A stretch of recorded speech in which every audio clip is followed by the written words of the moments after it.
Sveinn Bjarni, velkomin. Takk fyrir. Heyrðu, byrjum bara á byrjunni. Hvaðan kemurðu og af hverju körfubolti svona stór í lífi þínu? Gott að spyrja því maður, alltaf gott að koma á Hvolsvelli að því í viðtölum. Ég ólst upp á Hvolsvelli, Suðurlandinu. 860, það postnúmerið? 860. Það ekki? Jú. Sko. Þannig já, og kynntist körfubolti þar fyrst við frumlegar aðstæður í félagsheimilinu Hvoli. Og hefur svo sem bara verið í körfubolti meira minna síðan. Og haft gaman að fór í þjálfun þá og svo bara setja mér.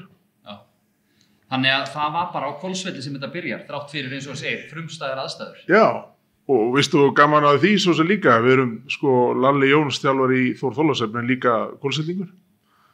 Þannig úr litlum bæ, þá voru tveir að þjálfa í efstu deild, annar í konunum, hinn í köllunum. Þannig En var þetta vegna þess að þið náðu bara ekki í heilt fótboltalið, þess vegna var körfubolti fyrir valinu, eða hvað var íþróttaþjálfarinn á Hvolsvelli svona mikill körfuboltamaður, af hverju var körfubolti svona, eða stór eða var? Já, hann var náttúrulega nokkuð stór, en við vorum svo líka með fótboltalið og þetta var stóri árgangar á þessi tíma þegar við varum allast upp. Þannig að við vorum með, ekki svo sem á landsvísu, við vorum að keppa náttúrulega rosalegur áhugi körfubolta á Suðurlandi á þessi tímum, þegar ég var yngri og þau voru unglingur og í Fjölbraut að þá var bara rosalegur áhugi á körfubolta og við í fótbolta líka. Þannig að við vorum bara með fínan hóp sem margir áhuga á að æfa körfubolta og þannig að þar kviknaði bara þessi áhugi. Og þú spilar víða á þínum ferli, meðal annars í Haukum. Það var ekki langt tímabil. Það var ekki langt tímabil. Nei, því miður, það bara gekk ekki alveg upp bara á þeim tíma og jú, ég spilaði með nokkur liðum í körfuboltanum. Sem kannski líka, það var náttúrulega engin, á þeim tíma var engin á Suðurlandi ykkur alvöru klúbbur í efstu deildum. Þannig þegar maður þóttist að geta eitthvað þá fór maður að leita aðeins í nálægt höfuðborginni og spilaði með Val þegar ég var í kringu tvítugt. Eitt ár, ég var í unglingalokki og meistaralokki og svo í úrvalsdeild fór ég að spila með Skaganum 95 og var þar í 4-5 ár á svona þessum highlight árum körfubolta Skaganum sem var mjög skemmtilegu tími og fór svo í Grindavík, fluttum bæinn ég og frúin og fór í Grindavík og spilaði með þeim og svo fór hætti ég þessum 2002 líklega svona í efstu deild bara út af meiðslum og fór það að leika mér í fyrstdeildinni með IS í frábærum hópið þar og góðra manna og mjög skemmtilegu tími og fór svo út í þjálfunina í kringum 2008-2009 sem ég fór aðeins að. Og þú byrjar með IS eða ekki að þjálfa eða? Ég var leikmaður / þjálfari, ég stýrði þess allavega. Já, þetta var náttúrulega frábær hópur sem ég var með Jói Átna, Ósar Knudsen og Lalli, bara flottur hópur.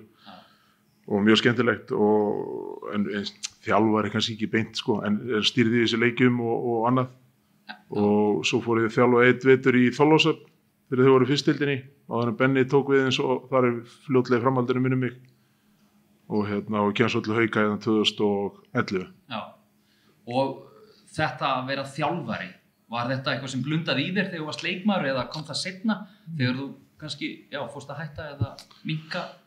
Já, það eiginlega kom bara dálítið seinna. Þetta var aldrei einhvern veginn beint í huganum að ég ætlaði að vera þjálfari þegar ég myndi að hætta að spila, En svona þegar ég fór að komið einhvern dálítið upp í hendana á mér, þá bara kviknaði þess áhugi og mér finnst gaman að leggja upp svona einhverjum hugmyndir og draug og reyna að þróa það og gera leikmenn betri og mjög betri sem þjálfara. Já. Þú hefur meira að minna verið hjá Haukum síðan þá. Síðan 2011? Já, svona... Jú. Þú og Ingvar hafið svolítið verið að skipta svo mitt líkar. Já, ég og Ingvar byrjuðum að þjálfa, þegar ég var fyrst, þá var held ég að Henning hafi komið mér aðeins í fyrsta árinu og svo öðru þriðja ári sem að Ingvar kemur með mér. Og síðan hefur verið svona í sikkoru stólum meira og minna síðan. Þið hafið svolítið verið að skipta svona. Já. Er það eitthvað Nei, hann nú bara þróast þannig sko. Hann var hérna náttúrulega með frábær störf hérna með yngri stelpur á þess tíma sem ég var hérna fyrstu 3 ára mín með meistaraflokkin og fannst það bara rökrétt skref að bjóða honum að koma með mér, þekkti stelpurnar vel sem voru að koma þá upp, Þóra og Silvía og Dýrfinna og Rósaðar stelpur og og við klikkuðum bara vel saman og báðir jafn rólegir og nei, við klikkuðum bara vel saman og svo var ég þessi 3 ár og held ég að hann hafi tekið við svona, mann ekki samt alveg hvort að hann og hann í stólugum nafnið, en allavega hann tók við svo sem aðalþjálfari og ég kem svo inn í þetta aftur veturinn sem það verið meistara sem hann og Helena eru með og ég kem inn í þann hóp með þeim einhvern tíðan í nóvember held ég að verið og sem var bara frábært og svo ætlaði nú að taka mig frí aftur en kom svo í fyrra aftur þá með Ólöfu og Ísrael Martin í báða flokkana og svo þróist bara hluti þannig í sumar að þegar mér og Ingvar var búið að koma aftur og taka við liðinu að við hoppuðum á það og sjáum ekki þetta í. En nú ertu búin að starfa mikið hjá félaginu þessi 10 ár? 9-10 ár? Já. Hefur mikið breyst? Hvernig finnst þér þetta að hafa þróast? Þá bara í klúbbnum eða? Já, klúbbnum og yngri flokkastarfið og svo framvegis? Aðstæðan náttúrulega er orðin geggjuð hérna. Þó ég sé ekki að kvart yfir aðstöðunum sem vorum hérna þegar ég var að byrja hérna, þá voru bæði handboltinn og körfuboltinn hérna með sama salinn. En fyrst og fremst hefur náttúrulega aðstæðan bara breyst gífulega. Alltaf verið sami metnaðurinn í haugum með fyrir báðum flokkum kalla kvenna sem ég alltaf dáðstæði frá því ég kom hérna fyrst að það er ekki á þess að vera svert ykkur aðra klúbba og þá ég aldrei fengið á tilfinninguna að væri eitthvað meira lagt í kallarnir frekar en konurnar og það er bara frábært og vonandi það verið áfram þannig að það hefur verið eins alltaf gott fólk í kring klúbbinn sem ég verið hérna, fólk sem er að stalfa alúð og elska klúbbinn sinn þannig að mér er bara liðið eins þú talar 9, 10, 11 ár og maður er ekki að starfa fyrir klúbb eins og Hauka í öll þessi ári en maður myndi ekki líða vel þannig að þetta er bara góðu tími en eins og fyrst og fremst náttúrulega breytingarlega séð bara aðstæðan og alltaf vera betri og betri. Ólafshalur gerur þetta ansi mikið. Já, bara geggjað. Algjörlega. En eins og þú sagðir á, þá takið þið Ingvar við í sumar, síðasta sumar. Og það er svona smá, liðir á pínu svona breytingarskeið, það er ekki rétt hjá mér. Það er smá svona, eða hvað? Jú, sko, já, það er náttúrulega, það var mjög breyttur hópur frá því fyrra og við vildum náttúrulega reyna að búa til lið, veistu þegar það var slaufa í fyrra þá vorum við í 5. sæti, þannig vorum ekki í úrslita keppnissæti og var svona frekar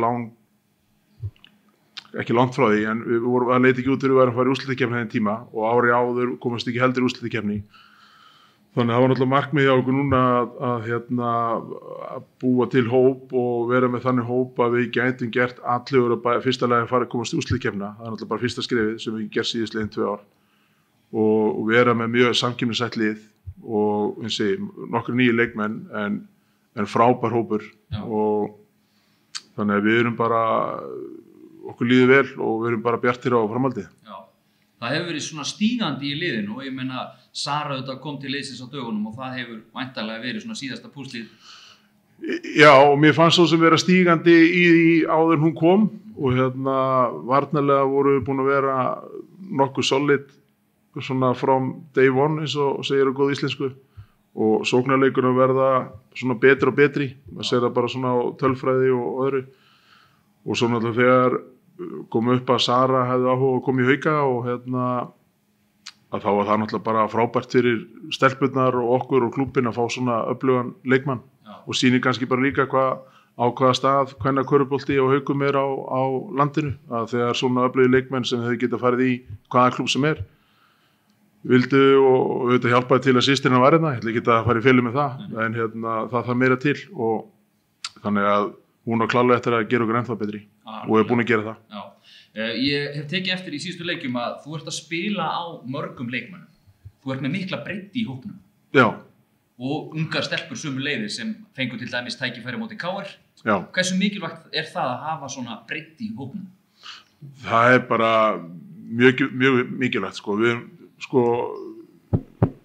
höfum verið heppnað með meiðsli. Við höfum ekki lent í einhverjum alvarlegum meiðslum, en það var náttúrulega verið að spila rosalega þétt.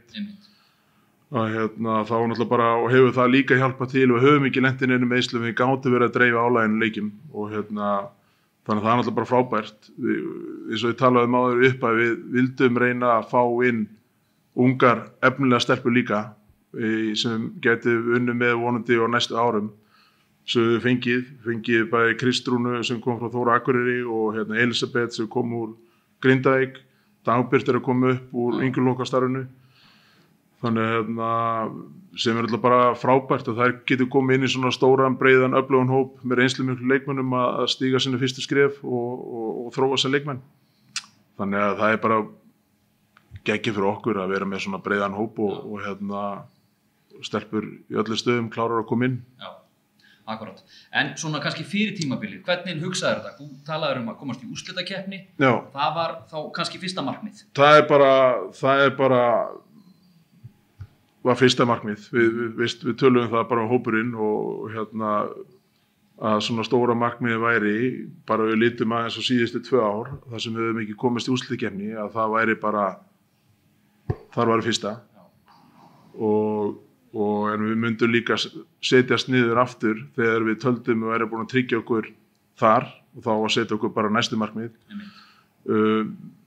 Markmið okkur náttúrulega í öllum leikjum að bæta okkur í hverjum leik á hverju æfingu og fara í alla leiki til að vinna, en þetta náttúrulega klárlega fyrsta skrifið að taka til að geta unnið að stóra í vor, að það er að komast í þá keppni. Akkurat. En hvernig finnst þér bara þróunin á til dæmis kvennakörfunum núna síðustu ár? Er þetta á réttri leið eða erum við að fara eitthvað út af leiðinni eða hvað finnst þér prívat og persónulega? Erlendi leikmenn, erum við með að fáa, erum við með að marga?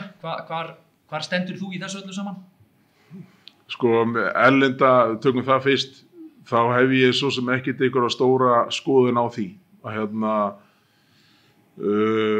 hvaða lið vilja vera mikið erlendu leikmönnum. Reglurnar eru bara eins og þær eru og ef einhver lið vilja vera með 5 erlenda leikmenn þá bara taka þau þá ákvörðun og verða bara að standa með henni og falla.